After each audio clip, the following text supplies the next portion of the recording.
Hello everybody, मैं doctor Taufiq Hussain, associate professor in higher education. पिछले व्याख्यान में हम मौर्य साम्राज्य के विषय में चर्चा कर रहे थे। हमने देखा कि मौर्य साम्राज्य की एक महत्वपूर्ण विशेषता भारत में सर्वप्रथम एक विशालतम साम्राज्य की स्थापना करना माना जाता है।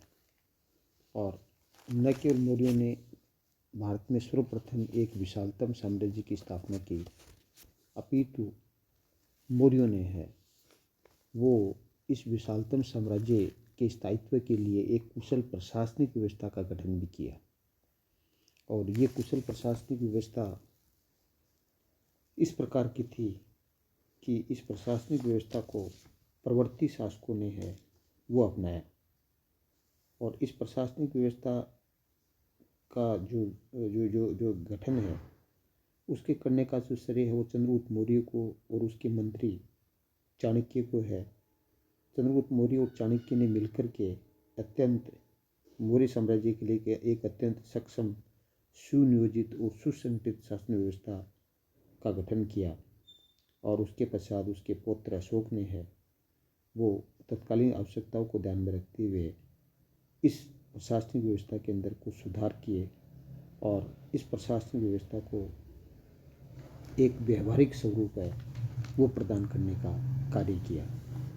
तो आज हम इस प्रशासनिक व्यवस्था की चर्चा करेंगे, जिसको न केवल प्रवृत्ति इतिहास में अपनाया गया या आगे के शासकों के द्वारा अपनाया गया, अपितु वर्तमान में भी मौर्य साम्राज्य की बहुत सी बातें हैं वो हमारी प्रशासनिक व्यवस्था में देखने को मिलती है।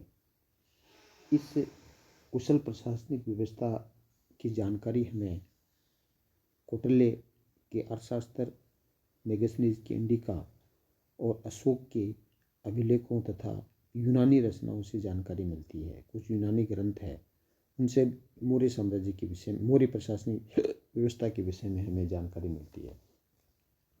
मौर्य जो जो जो कौटिल्य का जो अर्थशास्त्र है और अशोक के जो अभिलेख है, उससे हमें जानकारी ये मिलती है कि उनका कि राजा का आदर्श एक लोक कल्याणकारी राज्य की स्थापना करना होना चाहिए। कौटिल्य के अर्थशास्त्र में कहा गया है कि राजा को अपनी प्रजा में उसी प्रकार का भाव रखना चाहिए जैसा एक पिता अपने पुत्र में रखता है। और यही बात है वो अशोक है, वो अपने अभिलेखों में कहता है कि सारी प्रजा मेरी संतान की तरह है और सर्वलोक से हित से बढ़कर के कोई भी क्रम नहीं है। तो इस प्रकार इन अर्थशास्त्र और अशोक के अभिलेखों से ये जानकारी मिलती है कि जो प्रशासनिक व्यवस्था के गठन का जो चंद्रगुप्त मौर्य का जो उद्देश्य था या अशोक का उद्देश्य था, वो जन कल्याण था, लोक कल्याणकारी भावना थी। तो चंद्रगुप्त मौर्य की जो शासन व्यवस्था है, यद्यपि काफ़ी हद तक जो उनके जो पूर्ववर्ती जो शासक हैं उनकी शासन प्रणाली पर आधारित थी, लेकिन चंद्रगुप्त मौर्य है उन्होंने इस प्रशासनिक व्यवस्था के अंदर कुछ सुधार किए और जो इस प्रशासनिक व्यवस्था के में जो नवाचार किया उसका श्रेय चंद्रगुप्त मौर्य और कौटिल्य को वो दिया जाता है।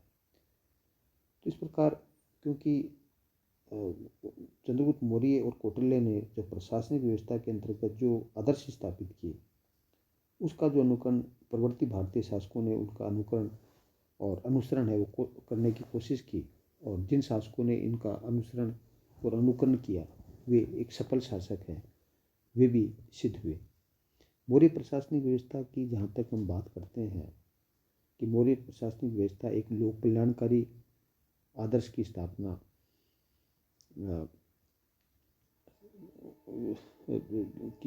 लोक कल्याणकारी आदर्श की स्थापना मौर्य प्रशासनिक व्यवस्था की एक प्रमुख विशेषता कही जा सकती है। इस प्रशासनिक व्यवस्था में सत्ता का अत्यधिक केंद्रीकरण किया गया। इसके अंतर्गत एक विकसित अधिकारी तंत्र और कठोर न्याय व्यवस्था और जो कुशल जो नगर प्रशासन है, जिसमें हमें मेगस्थनीज के इंडिका में देखने को मिलता है, इंडिका से जानकारी मिलती है, और एक सुसंगठित गुप्तचर प्रणाली और एक सुव्यवस्थित है वो राजस्व प्रशासन और जल कल्याणकारी कार्य है वो मौर्य प्रशासनिक व्यवस्था में देखने को मिलता है। तो यद्यपि हम देखते हैं कि मौर्य प्रशासनिक व्यवस्था के अंतर्गत है वो राजा को अत्यधिक है वो जो प्रशासनिक जो व्यवस्था है उसको अत्यधिक केंद्रीकृत करने का प्रयास किया गया है। लेकिन उस केंद्रीकरण करने के पीछे जो भाव था वो एक प्रकार से है वो जनता का हित था, क्योंकि कौटिल्य के अर्थशास्त्र के अंदर है वो मौर्य प्रशासनिक व्यवस्था के उद्देश्य के विषय में ये जानकारी मिलती है या यह उल्लेख मिलता है, यह उदाहरण मिलता है कि प्रजा के सुख में ही राजा का सुख है, प्रजा की भलाई में ही राजा उसकी भलाई है, और राजा को जो अच्छा लगे वह हितकर नहीं है, अपितु हितकर वह है जो प्रजा को अच्छा लगे। तो कहने का मतलब मौर्य प्रशासनिक व्यवस्था का जो मुख्य उद्देश्य है या उसका चरम लक्ष्य है वो अर्थशास्त्र के अंदर है, वो प्रजा की भलाई है, वह प्रजा का सुख बताया गया है। तो इस प्रकार मौर्य प्रशासनिक व्यवस्था का जब यदि हम अध्ययन करते हैं तो उसमें जब हम केंद्रीय व्यवस्था जो सेंट्रल एडमिनिस्ट्रेशन के विषय में हम अध्ययन करते हैं तो हमें ये जानकारी मिलती है कि मौर्य काल में जो सेंट्रल एडमिनिस्ट्रेशन है, केंद्रीय प्रशासनिक व्यवस्था है, उसका जो नेचर है वो राजतंत्रात्मक था, अर्थात मोनार्की था। और राजतंत्र व्यवस्था के अंतर्गत है वो राजा प्रधान होता है, और मौर्य प्रशासन व्यवस्था के अंतर्गत भी शासन का प्रमुख है वो राजा था, और वो एक तरह से शासन का प्रमुख माना जाता था। राजतंत्र शासन प्रणाली में राजा का योग्य होना अत्यंत आवश्यक होता है, और इसी कारण से है वो चाणक्य ने है वो इस बात पर ज़्यादा महत्व दिया कि राजा का जो शील होता है वही प्रजा का भी होता है। यदि राजा परिश्रमी और उन्नतशील हो तो प्रजा भी उन्नतशील हो जाती है, राजा यदि दुर्व्यसनी हो तो प्रजा भी वैसी हो जाती है। अतः इस कारण से है वो जो कौटिल्य है वो राजा के लिए है विभिन्न गुणों का होना आवश्यक बताता है कि राजा है वो उच्च कुल का होना चाहिए, उसमें बुद्धि और शक्ति होनी चाहिए, देवीय बुद्धि शक्ति होनी चाहिए, वह वृद्धजनों का सम्मान करने वाला होना चाहिए, वृद्धजनों की सुनने वाला होना चाहिए, धार्मिक और सत्यवादी होना चाहिए, एक तरह से समझदार सुलझे हुए विचारों का होना चाहिए, उसका जो लक्ष्य है वो ऊंचा होना चाहिए, वो इंथुजियास्टिक होना चाहिए, और वो एक तरह से अपने अधिकारियों पर को वश में रखने की क्षमता उसमें होनी चाहिए, दृढ़ बुद्धि वाला होना चाहिए, और उसकी जो परिषद है वो छोटी नहीं होनी चाहिए, अपितु एक विस्तृत होनी चाहिए, और राजा के लिए है वो अपने जो इंद्रियां हैं उन पर विजय उन पर नियंत्रण करने वाला भी वो होना चाहिए, अर्थात काम क्रोध लोभ मन आदि पर नियंत्रण करने वाला होना चाहिए। तो राजा के लिए है कौटिल्य के अर्थशास्त्र में है वो विभिन्न प्रकार के है वो गुण बताए गए हैं। और जैसे कि मैंने बताया कि मौर्य शासकों के कर्तव्य के विषय में जो चाणक्य लिखता है कि अपनी प्रजा के हित से निरंतर कार्य करना ही राजा का व्रत होना चाहिए, प्रशासन का कार्य ही उसके लिए उच्चतम धार्मिक कल्प है, उसके साथ समानता का व्यवहार करना ही उसका सर्वोच्च दान है। और चाणक्य ये भी जैसे मैंने अभी बताया कि कौटिल्य के अर्थशास्त्र में लिखता है, चाणक्य अपने अर्थशास्त्र में लिखता है कि प्रजा के सुख में ही राजा का सुख है, जो चीज़ रुचिकर हो उसमें नहीं है, अपितु प्रजा के हित में ही उसका हित है। जो राजा धर्म की रक्षा करता है वह इस लोक में और परलोक में सुख का भोग करता है।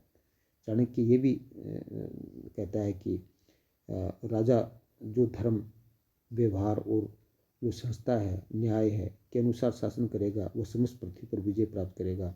यदि कोई राजा अपनी शक्ति का दुरुपयोग करता है तो वह स्वयं दंड का भागी होता है।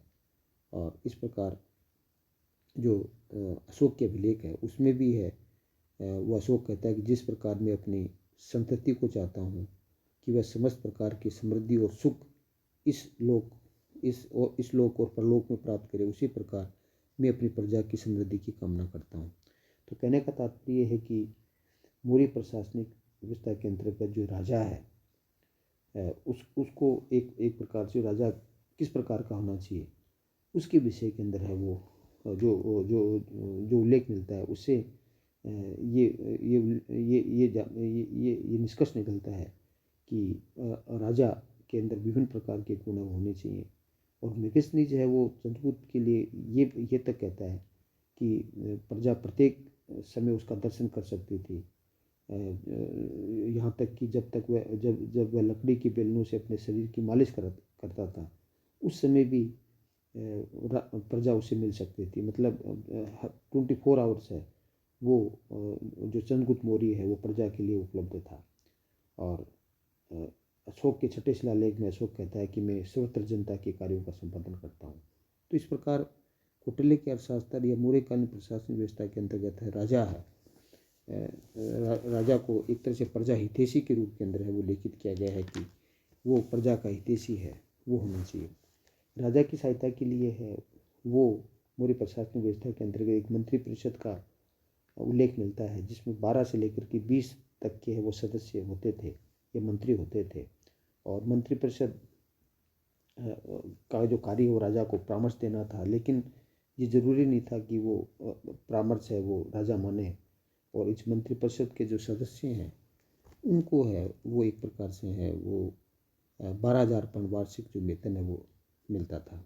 जैसे मैंने बताया कि मंत्रिपरिषद का मुख्य कार्य राजा को परामर्श देना होता था, किंतु उस परामर्श को स्वीकार करने के लिए राजा बाध्य नहीं था।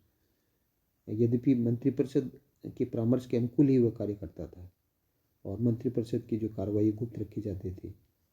तो एक तरह से क्या है कि मंत्रिपरिषद के पश्चात है वो एक छोटी मंत्रिमंडल है, उसका उल्लेख भी है मौर्य प्रशासनिक व्यवस्था के अंतर्गत मिलता है, जिसके सदस्यों की संख्या है वो 3 या 4 होती थी। और एक तरह से ये जो मंत्रिमंडल है उसमें एक तरह से जो मुख्यमंत्री है, पुरोहित है या युवराज है आदि आते थे। और इसका जो वेतन है वो 48,000 जो पण है वो इसका वेतन होता था।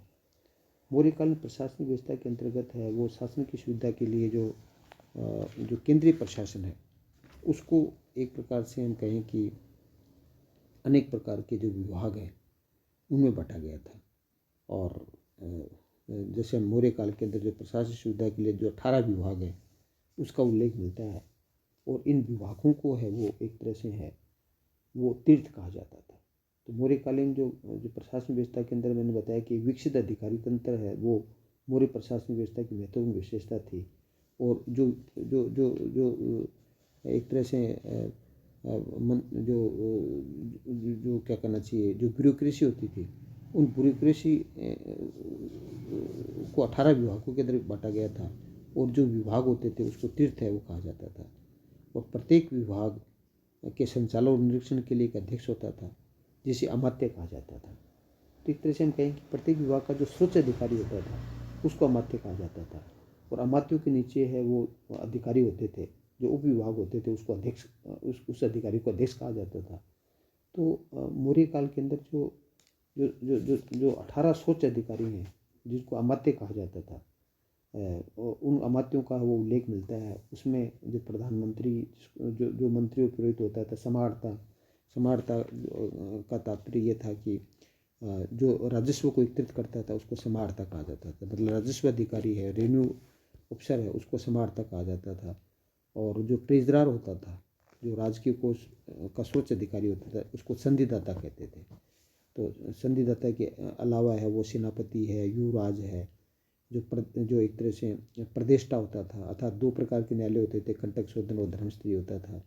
इसके अलावा एक तरह से हम कहेंगे व्यवहारिक है, धार्मिक जो न्यायाधीश होता था उसको व्यवहारिक कहा जाता था। सैन्य संचालक उसको न्यायिक कहा जाता था। उद्योग मंत्री को कर्मांतिक कहा जाता था। मंत्रिपरिषद अध्यक्ष होता था। दंडपाल होता था, सेना का अधिकारी होता था।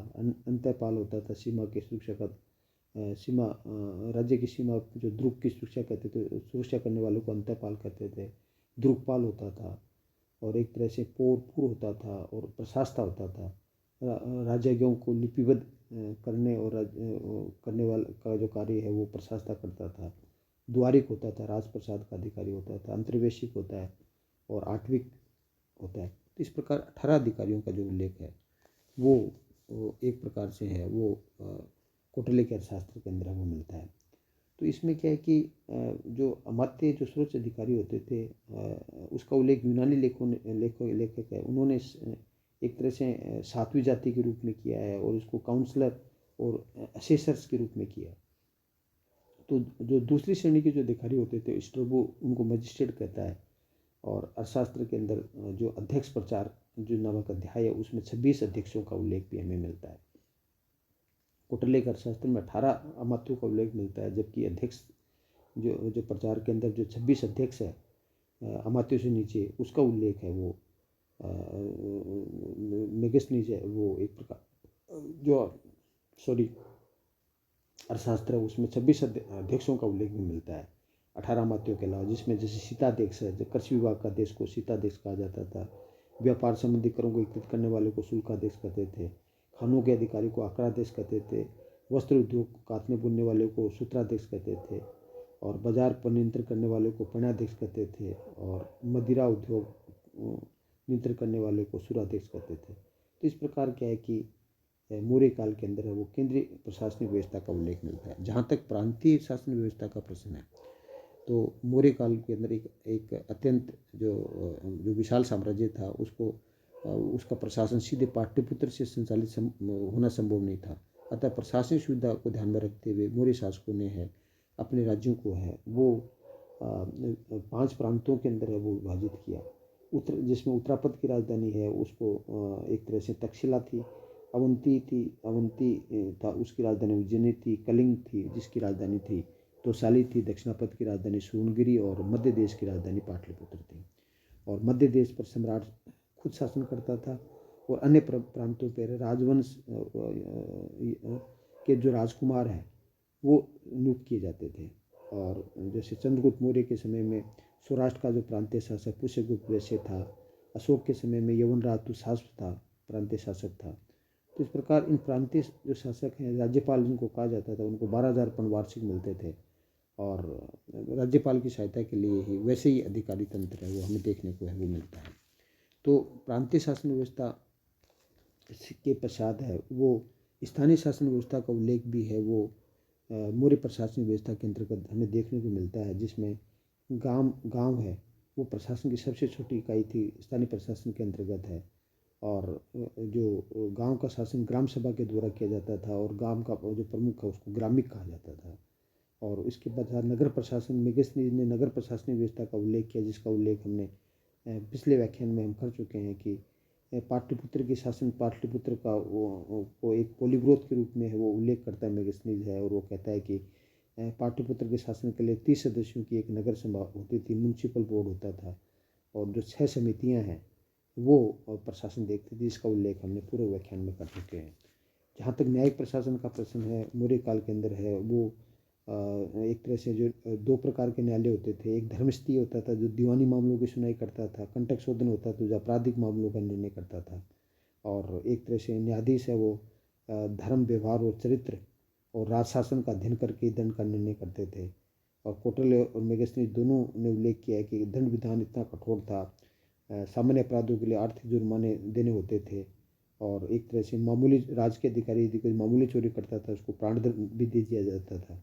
तो मेगस्थनीज ने मौर्य प्रशासनिक व्यवस्था का की प्रशंसा करते हुए लिखता है कि मौर्य काल में अपराध बहुत कम होते थे, हत्याएं और चोरियां हैं वो होती नहीं थी। और चोरियां के विषय में तो मेगस्थनीज यहाँ तक कहता है कि मौर्य काल में लोग अपने घरों के दरवाजे के ताले नहीं लगाते थे क्योंकि जीवन और संपत्ति की सुरक्षा का दायित्व है वो राज्य का होता था, इसलिए लोग बड़े निर्भीक होते थे।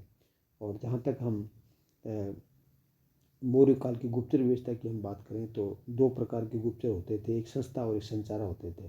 संस्था एक स्थान पर कार्यरत होते थे, एक स्थान पर रह करके वो गुप्तचरी के कार्य करते थे, जबकि संचारा वो भिन्न भिन्न जो एक प्रकार से क्या है कि धर्मणशील जो गुप्तचर होते थे उनको हम कहें कि उनको संचारा है वो कहा जाता था।